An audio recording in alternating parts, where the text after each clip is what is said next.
Francesca Darnell hadn't meant to eavesdrop, but when a man's voice thundered through the thin office walls with enough rage and desperation to stop her mid-step, she froze just outside the conference room door, heart stuttering in her chest. "I don't care if the boardwalks tell them to walk. I built this company from nothing, and I'll burn it down before I let anyone take it from me."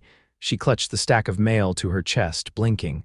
The voice was unfamiliar, low, sharp, angry, but also full of something else beneath the fury. Exhaustion. Hurt. She glanced around the quiet hallway of Lexington Corporations. No one else was around. She could leave, pretend she hadn't heard anything, keep walking like a normal mailroom assistant who didn't belong anywhere near the executive floor. But then she heard a crash. Not glass, but something heavy. A chair, and then silence. Francesca's hand moved before her brain caught up. She knocked twice softly. The door creaked open before she could run. A man in a navy suit stood inside, hands braced on the edge of a sleek glass table. His dark hair was slightly tousled, a few strands falling over his brow. His tie was loosened and his jaw tense. The only thing more intense than the tension in the room was the way his piercing eyes locked onto her. "What? Francesca hesitated, suddenly aware of her faded jeans and the pack of envelopes she was crushing to her chest. "I was just delivering mail. I heard something. I wasn't trying to listen, I swear." She paused. "You sounded like you could use some air." His brow lifted. "Are you offering me air?" She gave a half smile, nervous. "Honestly, I'm offering company. Sometimes yelling at someone who doesn't work for you helps." The man stared at her like she'd just spoken another language. Then, to her shock, he laughed short, almost bitter, and dropped into a chair. "No one talks to me like that," he muttered, rubbing his face. "Everyone's either terrified or fake." Francesca stepped in, carefully closing the door behind her. "I'm Francesca," she said. "I work in the mailroom. I'm not fake, and I'm definitely not scared of you." He looked up at her again. And this time, something shifted. "Julian Kade," he said, voice rough. "CEO, you probably figured that out." She nodded. "From the yelling, yeah," he chuckled again, softer this time. "I've had the worst week of my life. My CFO just quit after leaking our numbers to a competitor.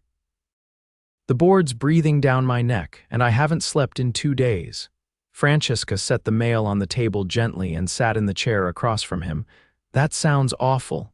"It is," he said simply. "But somehow you walking in here and calling me out was the first thing that's felt real in days." She tilted her head. "Then maybe you need more real." Julian studied her. There was a pause, long, quiet, but not awkward. "You want to get lunch with me?" he asked out of nowhere. Francesca blinked. "What? I'm serious. I need a break, and I think you might be the only person in this building who wouldn't try to sell me something or beg me for a raise." She hesitated. "I'm in a T-shirt that says Lexington Logistics on the front." "I don't care." She stared at him for a moment, then slowly nodded. "Okay." They took the elevator down together, silence stretching between them but not uncomfortable. When the doors opened, Julian didn't lead her to the staff cafeteria. Instead, he handed his valet ticket to the doorman. 2 minutes later, a sleek black Maserati pulled up. Francesca's eyes widened. "You're not just the CEO, you're loaded." Julian gave her a sideways look. "Is that a problem?" She shook her head. "Only if you expect me to pretend I'm impressed. I like you already." The drive to the restaurant was short, but the car smelled like leather and cedar, and the city passed in a blur. When they pulled up to a place with white tablecloths and a valet in gloves, Francesca choked. "I can't go in there like this." "You're with me," Julian said calmly, already out of the car. "They won't say a word." And they didn't. The hostess didn't blink as she led them to a table on the private terrace. The waiter didn't flinch when Francesca ordered fries and lemonade. Julian ordered steak, medium rare, expensive. "So," she said, sipping her drink. "Do you always drag strangers to 5-star restaurants after yelling at your board? Only the ones who knock on my door and offer air." She laughed. "You're intense." "So are you," he said, watching her. "You didn't have to check on me." "Most people would have run." "I'm not most people," he nodded slowly. "No, you're not." They ate. They talked about everything except business. She told him about her dad's old bookstore in Queens, about how she ended up in logistics because rent existed. He told her about growing up in Chicago, about building Lexington from a laptop and a dream. When the check came, he didn't look at it. Just handed over a card that shimmered silver. Francesca leaned back. That card probably has more money on it than I'll see in 10 years. He leaned forward. Then maybe I should keep seeing you for the next 10. She blinked. Julian stood and offered her his hand. Come on, I'll take you back before your boss wonders where you went. Back at the office, just outside the elevator, she turned to him. This was weird, but nice. He nodded. I needed it. What you said, it cut through the noise. She smiled. Well, you're not so bad when you're not yelling. Julian looked at her for a long moment. I don't know what this is, Francesca, but I'd like to find out. She didn't answer. Just gave a small nod and walked away, heart pounding. As the elevator doors closed between them, Julian stood frozen in place. For the first time in days, he felt something that wasn't anger or pressure. He felt hope. Francesca didn't expect to see him again. Not because she didn't want to, though she'd told herself that wasn't the point, but because people like Julian Kade didn't orbit the lives of people sorting packages in sub-basement mailrooms. Yesterday had been a strange, flickering detour from real life. One she chalked up to timing, tension, and a man who probably just needed a break from his world of pressure and power. But 2 days later, he appeared again, this time in the freight elevator that led to the loading docks. She was balancing a clipboard on one hip and scanning the barcodes on a shipment of toner cartridges when the doors slid open and he stepped out, not in a suit, but in a slate gray sweater and dark jeans, sleeves pushed up over his forearms. She stared. Did you get lost on your way to the helipad? I came looking for you, Julian said simply, eyes focused in a way that made her grip the clipboard tighter. You didn't answer my question. What question? I said I don't know what this is, but I'd like to find out. You didn't give me an answer, Francesca blinked. I thought that was rhetorical. I don't do rhetorical, I do direct. He glanced around. Is there somewhere we can talk that doesn't smell like printer ink and despair? I'm working. Then I'll help, she arched a brow. You don't know how to do any of this. Try me. He followed her through the back hallway, ducking low-hanging pipes and dodging an overzealous intern pushing a cart of bubble wrap. Despite herself, Francesca laughed when he nearly tripped over a mop bucket. Careful. This is where the real elite operate, clearly. I think I just sprained something on a roll of packing tape. He stepped beside her as she handed off a signed form to another clerk. You're different down here. She didn't look at him. So are you. I needed to see you again. Francesca exhaled and leaned against the wall beside the mail sorting bins. Why? Because I don't feel like I'm performing when I'm around you. Julian folded his arms. You didn't flinch when I was a disaster. You didn't change when you saw the car or the restaurant or the card. You just saw me. I don't know you. You could, he said softly. She looked away. This isn't a fantasy, Julian. You run a company, I run toner shipments. We don't exactly fit. I'm not asking you to fit into anything. I'm asking if you'd come with me tonight. Her head snapped back. Like a date, like time, with me, somewhere that isn't here. She hesitated. Julian took a step closer. No suits, no Maseratis, just you and me. Say yes. She didn't answer until the shipping clerk called her name for a signature. She scribbled something down, handed it off, then turned back to him. Fine, but if you show up in a car that could pay off my student loans, I'm walking. He smiled. Understood. That night, when he arrived at the curb outside her apartment, it wasn't a driver or a car with reclining seats and champagne flutes. It was him, standing beside a weathered black motorcycle, helmet in hand. Francesca stepped out onto the sidewalk in a navy windbreaker and jeans, arms crossed. I didn't take you for the two-wheel type.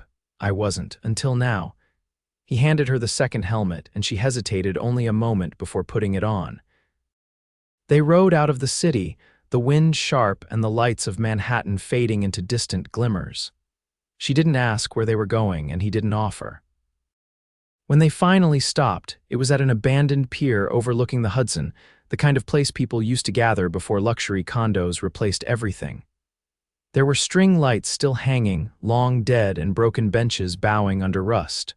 Romantic, she said, climbing off the bike. I thought it might be quiet.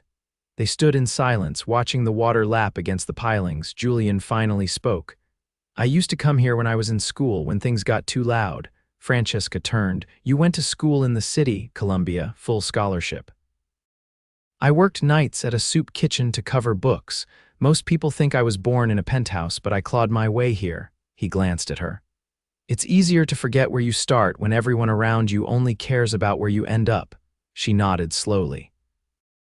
I get that. He looked at her, really looked. What would you be doing if you weren't in that mailroom? I wanted to be a photojournalist. I used to take pictures of strangers on the train, try to guess their stories.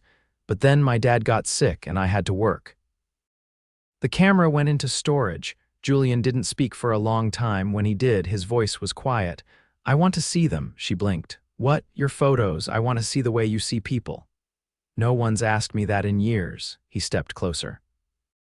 Then let me be the first of many. Francesca felt something shift inside her, a slow thrum of possibility. Julian reached into his jacket and pulled out a small thermos. I brought coffee. It's terrible. I made it myself. She laughed as he poured it into 2 metal cups. If I drink this and survive, does that mean I'm obligated to see you again? I'll settle for a maybe. She took a sip and winced. That's generous. They stood there, side by side, sipping awful coffee and watching the city in the distance. Something unspoken settled between them. Not quite certainty, but something close. And for the first time in a long time, Francesca didn't feel like she was waiting for her life to start. She felt like it already had. Julian didn't know what it was about her that made him forget the pressure of deadlines, boardrooms, and balance sheets. But as the days passed, he found himself rearranging meetings, shortening calls, and stepping out of strategy sessions just to send a message through her department asking if she was free for a walk, a coffee, anything. Francesca never made it easy. She didn't pretend to be impressed when he mentioned meetings with foreign investors or the upcoming gala he was expected to host. She didn't soften her opinions when they disagreed, but she listened. And when she did, it was with an intensity that made him feel like the only man in the world. Now, sitting across from her on a bench in Central Park on a drizzly Wednesday afternoon, Julian found himself watching the way she traced the edge of her paper coffee cup. Instead of focusing on the looming quarterly numbers he should have been reviewing. I didn't think you'd actually show up, Francesca said, pulling her hood tighter around her face as the rain misted through the trees. Most people don't risk bad hair days for a conversation. I don't care about my hair, Julian said. I care about you. She paused, then looked at him. You don't know me well enough to say that. I know enough. He leaned forward. You read too fast, but you remember everything. You hate when people interrupt, but you'll cut someone off if they're rude to a waiter. You watch people more than you talk to them. And you never let yourself ask for help. Francesca blinked, caught off guard. That's a lot of observation for someone who operates on spreadsheets and investor calls. I watch people too, Julian said. I just usually don't care what I find. There was a long silence, broken only by the hiss of wind through wet leaves. Francesca finally set her cup down beside her. I can't figure out what you want from me. I want whatever this is to be real, he said. And I want time to find out what that means. But why me? She asked, tone sharp now. You could be with anyone. Women who wear heels on weekdays, who know the difference between Dom Perignon and Krug. I'm not that. I don't want that, Julian said. I've had that. Do you know what it's like to sit in a room full of people who only talk when the wine arrives? She looked away, jaw clenched. I'm not asking you to change anything, Julian said. I'm asking you to let me in. Francesca stood abruptly. I can't be a project, Julian. You're not. I don't need saving. I never said you did. She crossed her arms and looked down the path, rain catching on her lashes. Then what happens when this stops being interesting? Julian stood too, slower, more measured. What if it never does? She turned to face him, and for a moment the park faded away. Then prove it. He reached into his coat pocket and pulled out a folded envelope. There's a photography exhibit at the Kessler Gallery tomorrow, street portraits I bought out the last hour. It'll just be us, her eyes narrowed. You bought out a gallery? They owed me a favor. Francesca took the envelope and slipped it into her coat. If I come, it's not a date. I won't call it one. He gave her a small nod. But I'll be there waiting. The next evening, she stood outside the gallery, hands buried in her coat, debating turning around, but curiosity won out. She stepped inside, greeted by dim lights and a hush of music floating from hidden speakers. Julian stood near the far wall, not in a suit but in a charcoal button-down, sleeves rolled to his elbows, hands in his pockets. He looked up, and the flicker of relief on his face was impossible to ignore. "You came." "Barely," she said. "This place is intimidating. It shouldn't be." "It's just moments caught in time." They walked slowly, studying the frames. Black and white images of faces in motion. A woman laughing on a fire escape, an old man staring out a subway window, a teenager mid-dance in the rain. Francesca lingered at a photo of a girl pressing her forehead to a taxi window, eyes closed. "She looks like she's trying to disappear," she said. Julian stepped beside her. "Or like she's hoping someone will notice." Francesca exhaled softly. "That hits too close." He didn't press. Just moved on to the next piece until they reached the back of the gallery. There, under a spotlight, was a photo she hadn't seen before. It was hers. A print of one of her old street portraits, a couple arguing under an umbrella, their hands still clasped despite the shouting. Francesca stopped breathing. "Where did you get this?" "I tracked down the gallery owner," Julian said. "He remembered you from a student showcase you did 6 years ago, said the piece never sold, but he kept it because he liked the story it told." She stared at the image, throat tight. "I didn't think anyone still remembered it." "I did," Julian said, "and I wanted you to see what I see when I look at you, someone who captures truth." Francesca turned, eyes glossy. "You're impossible. I've been called worse." They stood facing each other, the hum of the gallery fading behind them. "Why are you doing this?" she asked again, but the edge was gone from her voice now. "Why go through all this trouble?" "Because I've spent years surrounded by noise, and you're the first person who makes me want to hear something real." She didn't answer, but this time she didn't walk away either. Outside, as the city lights blinked to life, Julian reached for her hand. Francesca hesitated, then let her fingers curl around his. Neither of them said anything, but the silence between them didn't need filling. It said more than words ever could. It started raining harder as they crossed the street toward the curb, her fingers still tucked inside his. She didn't pull away this time, not when the wind caught her coat, not when headlights flashed over puddles, not even when the silence stretched between them like a held breath. Julian stopped beside a corner awning, shielding them from the worst of the weather. "I don't want this to be temporary." "You think I do?" Francesca's voice was quiet. "You think I let anyone buy out a gallery just to get a second look at a photo I took years ago? I think you're scared this is going to end up like everything else," he said. "But I'm not going anywhere." She studied his face, the way the rain dotted his collar and soaked into his sleeves. Then stopped proving it with grand gestures, his brow knit. "What do you want me to do instead? Be here, even when there's nothing glamorous about it. Even when I'm tired or stubborn or I say the wrong thing." "I can do that," Julian said, "but you have to let me in." She hesitated, then nodded once. The following week was quieter, less cinematic, no private exhibits or secret peers, just moments, real ones. Mornings where he met her outside her building with 2 cups of coffee, both without sugar because she'd said once that sweet coffee tasted dishonest. Afternoons spent in corners of city libraries, where she showed him old negatives she'd finally had the courage to retrieve from storage. Evenings where they walked without speaking, just their hands brushing now and then, like punctuation marks in a story neither of them wanted to end. But real life didn't wait for romance to catch up. On Monday, the board called an emergency meeting. Julian didn't invite her to that one. She found out through a coworker who'd heard it from someone in accounting Lexington Corporation was being approached by a multinational venture fund that wanted to force a merger. When she finally saw him again, it was late. He looked exhausted, tie gone, sleeves still rolled from a day that had clearly dragged him through fire. "They want to take it from me," Julian said, pacing her apartment. "They don't care about the people, the history. They only see numbers." Francesca sat on the edge of the couch, watching him. "What are you going to do?" "I don't know," he admitted. "Part of me wants to walk, just disappear, start over." "Then why haven't you?" He stopped pacing. "Because of you," she stood slowly. Julian, I started this company in a shared workspace with a busted laptop and a secondhand suit. I didn't sleep for years. I missed weddings, birthdays, everything, and none of it ever felt worth it until now. He came closer.